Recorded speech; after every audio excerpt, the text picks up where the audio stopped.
All right, Anthony, we'll do a big wind-up here now. We've got the main event. Just very quickly before we go into that, the producer of the Shayna Baszler and Liv Morgan match was Jason Jordan, who was part of that American Alpha. Okay. That was supposed Kurt's son or whatever. Kurt's son, that whole debacle. Well, then that probably explains a bit. All right, yeah, okay. But anyway, to get it back on track. Interesting. They have one per match. I mean, one producer per match. They've been doing that for a while. We can do the whole bloody card. Yeah. I tell you, we struggle big time. We need to get more money. That's right. It's hard to get more money when you're getting paid nothing. It's hard for a rise on that. I want 10% on nothing. I want double nothing. All right. Sorry, Anthony. All right, so that took us into our main event, where it was Drew McIntyre, who returned with his Broken Dreams gimmick against the head of the table and the tribal chief Roman Reigns, Saints, the Usos, and the wise man Paul Heyman. Yeah, well, Drew McIntyre, of course, the first Scottish-born WWE champion, returning home against, of course, the undisputed WWE Universal Heavyweight Champ.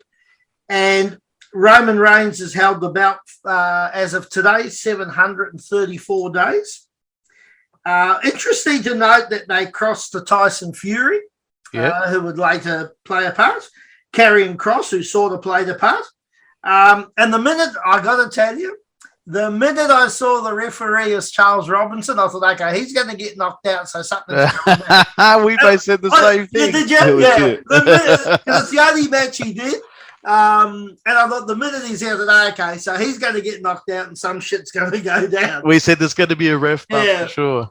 Notice also, I don't know if you, again, I just, maybe it's my OCD, but I noticed that when Drew McIntyre was sort of coming down, he was probably about a third of the way down the aisle, and he sort of stopped and looked up because, his mother had passed away and he's back home wrestling and such a big event and all the rest of it. And the other interesting point was December 19, 2019 was actually the last time Roman Reigns has been pinned.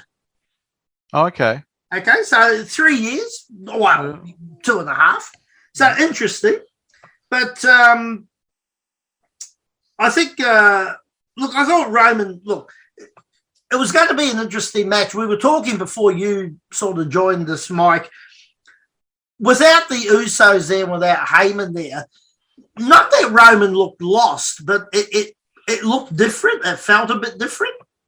Well, I was calling for it smells like the fixes in. I was saying that before. Yeah. I said, I reckon he might drop this here.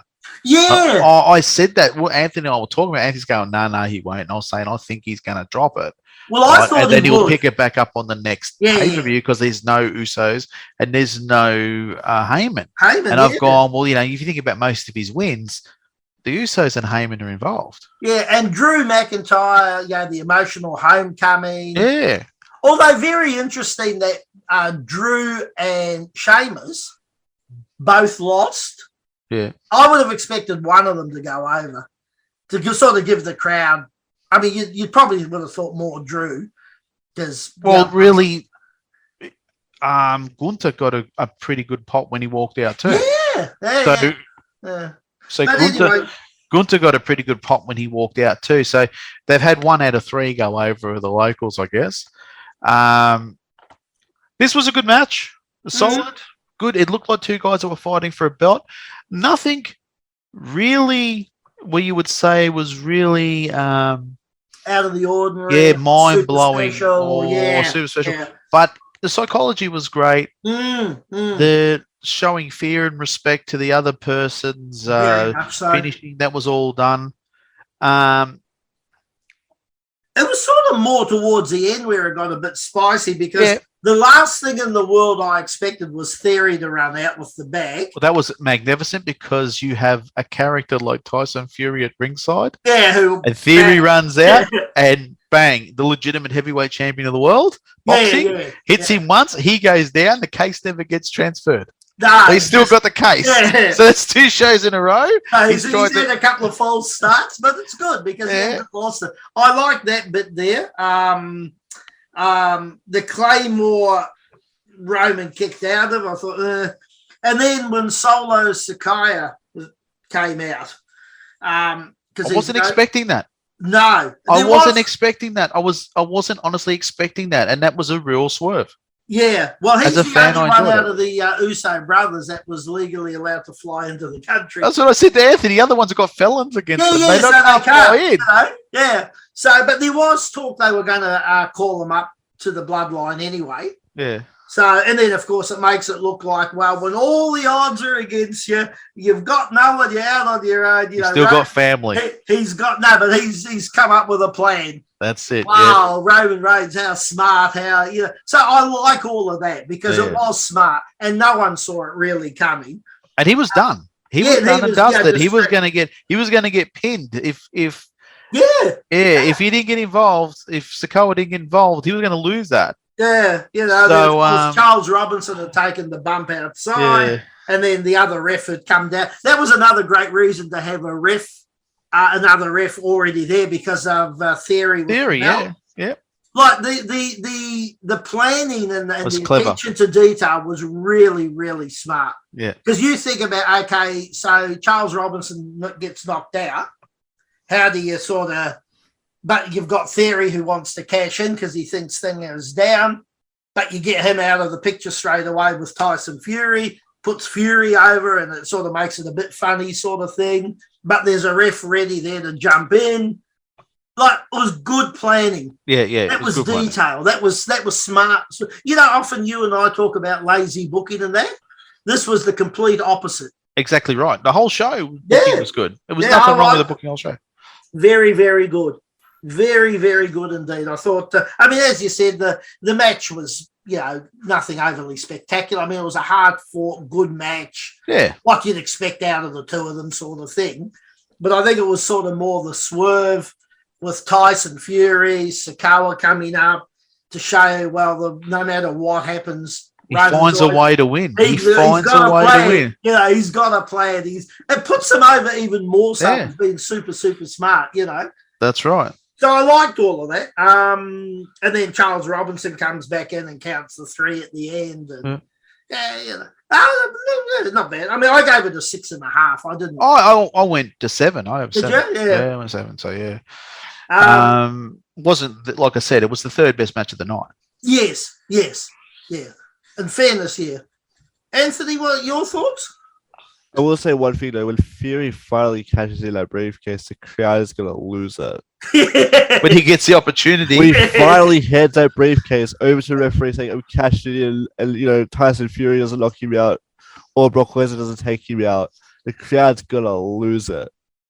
But see, that might be another thing, like we were talking before about the Riddle match. Let it marinate, let it build, let it build, and then whoosh. And again, it's old school booking. Let it build, let it build. Don't give them everything then and then start something new next month and then start something new again. And that's been a problem with WWE and most major wrestling promotions. And why do you think the whole Roman Reigns story has gone over? It's been going for 18 months or more. Yeah, that's right, So you're letting it, I mean, that one's truly marinated, but you get invested in the story. It becomes like a soap opera. Yeah, exactly what you want. I've got to see the next episode. I've got to see the next episode. What are they going to do? Like, even us thinking, well, shit, Roman will probably drop it now, and the excuse is, well, he had no one there. But all of a sudden, he has got someone there. Yeah, that's right. He put the swerve on everyone. Yeah, I love it. It's, how long since we've talked about a WWE show like this? Long time. As much as I respect everything under the sun that Vince has done, in a funny sort of way, it was probably the best thing that happened to the business and getting out. Yeah, we need to buy that the paralegal a drink. I think he's helped us out a bit. I think, or whoever dobbed him in. Yeah, whoever dobbed him in. I'm sure that'll come out at some point. Yeah, I'm actually genuinely excited again. I haven't been excited about wrestling for years. I'm liking what I'm seeing. If they keep this kind of thing up. Yeah. Well, there's no reason it shouldn't. And they're talking about, bringing Strowman back this Monday, and they're talking to others, and I don't know what they're going to do with him, whether they'll make him up. I'm not a big fan of his, to be honest, but there's not. You notice since Triple H came in, not one sighting of Omos. Nor Veer. Huh? Nor Veer. Veer hasn't been seen. Oh yeah. He wasn't too bad. He was a bit better than Omos. Right. But so maybe that's why Strowman's coming in. They just need that monster heel that can work a bit or something or whatever. Well, they have to make him monster face. Yeah, because there's no real monster faces, is there? No. So, no. Well, you got part-timer in Lesnar. Oh, yeah. He's a part-timer, but they need someone that can go against Reigns and look like they could potentially. Would you end up doing Omos or Veer against Strowman? That'd be all right, maybe. Maybe not. No. You'd have to try it in a dark match somewhere just to see. But yeah, because neither one of those two big guys are over, and I don't think that Strowman's good enough to carry. Yeah, agree. He ain't no Andre the Giant. Oh God, no. Oh, so he ain't no Paul Wright, Big Show. No, true. So and neither one of them was good as an Undertaker. So they're not at that caliber. I don't think he could grab one of those giants that were green and run them through a good series. I don't think he's good enough himself to do it. It'll be interesting.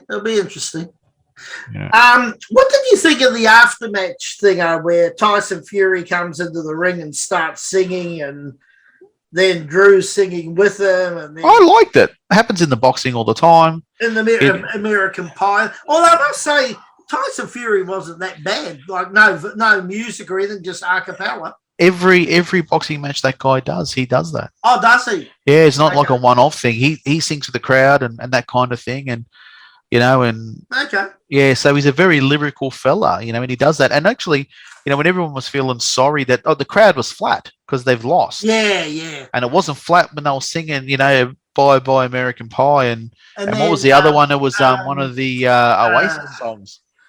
I can't think of which Oasis song it is, but he was singing the Oasis song, one of their songs. So can't think of it now, but the crowd was singing with him. They all would have walked out there all in a good mood. Yeah. I mean, look, at the end of the day, everybody knows, it was a predetermined finish. So, Drew just basically, okay, well, the performance is over. Give them something, I suppose. It's just I'd never seen anything like it. So it's sort of, okay. Because even Drew said, are we still on the air? So he wasn't even sure whether they were still on or off. So interesting. Yeah, no, they do that in boxing a lot. He does that a lot in boxing. Tyson Fury, where I don't think I've seen him lose, but when the other guy loses, he has their fans singing with him at the end of it. So there's no fights or brawls in the crowd, and everyone's getting along. Smart. He's smart. They should do that at Collingwood Carlton matches. They should do that. Because they fight in the crowd there, don't they? Oh my! We're not talking football, though. I'm still a bit upset. Yeah. We weren't going to bring that up. Thank you. So, all in all, though, Anthony, you were happy with the pay-per-view? No, I'm very happy with it. I didn't know how it was going to go, but it left me in a state where I think we're going an upward trajectory with the WWE now. Yeah, big time. It's no longer dipping, it's now going back up. Well, interesting you say that on the point Mike made on a couple of these shows. Raw last week tipped over the 2 million again. Well, that's good. 2.1, I think it was. That's good. Yeah, so they're slowly. It won't take a lot to rebuild it. It's not like you're building from the ground up. You got to bring back those. You got to get it back. But if you get more people like us interested and more people talking about it, people say, "Oh, look, I might have a look," and then it's a good show, and they go, "Okay," and like it won't take a hell of a lot. No, that's right. They just got to keep building towards it. Yeah. But and the other thing is don't. I think they have to be careful when they're booking from now on. Have that Attitude Era flavor, flavor, but don't put in all the gimmicks involved into it, all the hot shotting. Don't hot shot every show, you know. And that's what killed that's why we're in the situation we are today. Because of that period between the two promotions fighting, everything got hot shotted. Yeah. Don't hot shot things, you know. Hot shot only things when you really need to hot shot it. I think there's enough talent out there to tell the story without hot shot and everything. I don't know if you saw Raw in the lead up to this, but the whole Kurt Angle thing was pretty good. Yeah. Yeah. So it looks like every time they go to a major town, they're going to probably bring in one of whoever was the major from that town, you know, like a Kurt Angle there. And I don't know where they're going this Monday, but they probably won't do it every week, but I thought that wasn't a bad spot all around. Well, Kurt Angle's been really like, without him, you know, there would have been a big hole in that era. Oh, God, yeah. Yeah, really, Kurt Angle's probably in my opinion, the best all-round wrestler in probably the last 25 years. And then on SmackDown, they did the angle with Ronda Rousey and Adam Pearce. Yeah. Where she's put him in that arm lock and all the rest of it, and now he's in a sling, and I don't know if that's going to go anywhere, but I don't think Rousey can sell it. I think you're whipping a dead horse with her. I really do. I do. They just look at seriously. Understand she's a name and it's money and blah blah blah. But she got knocked out here 6 years ago. She got knocked out here in Melbourne. She's never been the same. No. But she's not credible. Like it's a bit like the Liv Morgan thing. Look, she's more credible than Liv, but she can't work. She doesn't understand. She doesn't understand how to work. No. She doesn't understand it, right? And I don't think she really loves it. Like the difference between her and Liv Morgan, I really do believe Liv Morgan loves wrestling. Yeah, she does. Right? Really loves it. This is just an easy paycheck. This is pay. Yeah, this is money for her. Big dollars. Like, I mean, she's on a multi-million-dollar contract. Yeah. You know, if you want that real killer, you got Shayna Baszler there. Yeah. You know? Yeah, agree. WWE, all that WWE needs to do is just say to her, listen, you know, let's look at changing your image slightly, right? Let's get you into a couple of lower level MMA fights that we know you're going to win. Go in there, beat the shit out of a few people and highlight her package like what they did with Severin. They did with Jesus. The most dangerous man on the planet. Yeah, Shamrock, right? Yeah. And that kind of thing. Yeah. And just have her coming out as this killing machine. You know, that can break limbs and that kind of thing, you know, and it completely changed that character from somebody who's... They've tried to do that with Rousey. Rousey doesn't have the love for wrestling. Baszler has the love for wrestling. Yeah. Yeah. So, you know, maybe because you got that killer there. She's a killer. Yeah. You know, another little bit of news coming out of WWE, if it seems we're talking about it. You know, the Olympian that Gable Stevenson. Yeah. Oh yeah. Yeah, they've gone completely cold on him. They reckon he's not getting it. He's in his training and all that. He's way behind where he should be, and apparently they haven't mentioned his name for a while. And they've gone completely cold on him because they reckon they're flogging a dead horse. Well, that's possible too. Not everyone gets it, mate. No, they don't. Like, I mean, but you and I have seen it a lot of times. You know, there are people. Yeah, I know we keep harping about it, but you take a Bad Bunny and you take a Dominic Mysterio. Yeah, but that's right. So one gets it, one doesn't. Who's the one who came in just recently against Miz? That Logan Paul. Yeah, Logan Paul. Yeah, he's another one. Just got it straight away. Bunny, they come in and just did it because they got it. Dom's growing up in it like it's in his blood, and he hasn't got it. Yeah, that's right. I like the kid, but I mean, he doesn't have it. If he doesn't, I don't think if he succeeds with this change, no, he's gone. Yeah, cool. Well, he's gone. We'll be hearing about him in Indies. Yeah, it's a shame when you're a second generation to, you know, arguably one of the best, you know, small guys and blah blah blah. And, yeah, probably the best lucha to ever come out of Mexico in America. But he doesn't, and there's a few of them just don't have it. Yeah, and that's the thing. I used to think that about that, you know, that great Carly. Oh, he was terrible. He had no idea, seriously. He was. I mean, he was a big giant of a man, and he sort of lumped around like Herman Munster and whatever, but he never had it. He was no Ernie Ladd. God, no. Or no Andre the Giant. You know? God, no. You know, so I mean, Ernie Ladd had great psychology. Andre had great psychology. You know, like they were big. You know, they all big guys are limited in their movement because they're big. Well, they're big. You know, but their psychology is brilliant. Yeah, but they get it. To your strengths. That's right. They get it. Remember, I told you that interview I'd seen. Actually, it was a Broken Skull session. Yeah. And the Undertaker was on, and he's a big man. And he said he could actually do the moves. He could do the side over and all that. And he had to train himself not to because it's not conducive to the character or a big guy, you know. And the bigger you are, the harder you fall. Yeah, and he had to get it out of his repertoire. Yeah, that's right. You know, so he got it. Like, you know, he understood the do's and don'ts from a character or from a size or whatever. But some of these guys, drives you nuts. Yeah, so I mean, that's, you know, the psychology of those two guys, Ernie Ladd, and they're the two big guys that sort of really come to mind is Ernie Ladd. I mean, like Bruiser Brody, with Gorilla Monsoon, Bruiser Brody, which was Tom Leo Jonathan. Yep. Him and Andre had some brilliant matches in the day. Yeah. People won't know who that is. Even Haystacks and people like that. Haystacks wasn't, but he had good psychology. Yeah. He had good psychology. Yeah. You know, but. Yeah, I think that the people we're talking about now, like, you know, as in the Great Khali, was just size, had no idea what he was doing. Nah. You know, I never got it. Omar's is a bit like that.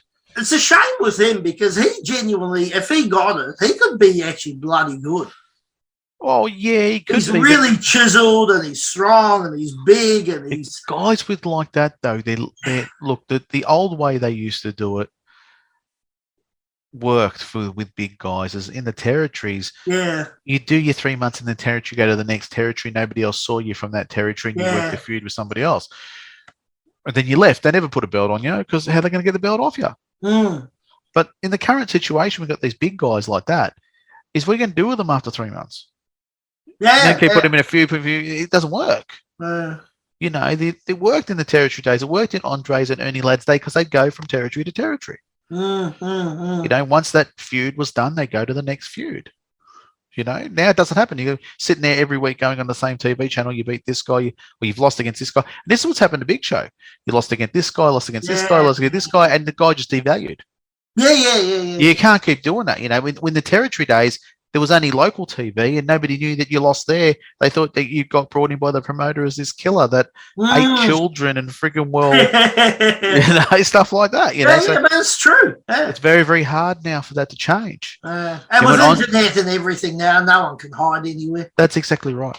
Even if you do put them in territories or indies. Doesn't exist anymore. Yeah, you can't. Yeah, no, but you can't even in the indies. No one can hide anymore. Yeah. Every phone's got a camera or a video or... And that's what we've lost. Yeah. But then they only bring these big guys in because they're big guys, and then once they've got them in, what do you do with them? Yeah, well, they're a wee bit limited unless they've got like a special talent. Yeah. But anyway, but that was, as we said, it was a bit of fun today, and it was a good pay-per-view. And really good pay-per-view. Hopefully, you know, in 5 weeks' time, we're talking even in more glowing terms about Extreme Rules, Anthony. Extreme Rules, Anthony.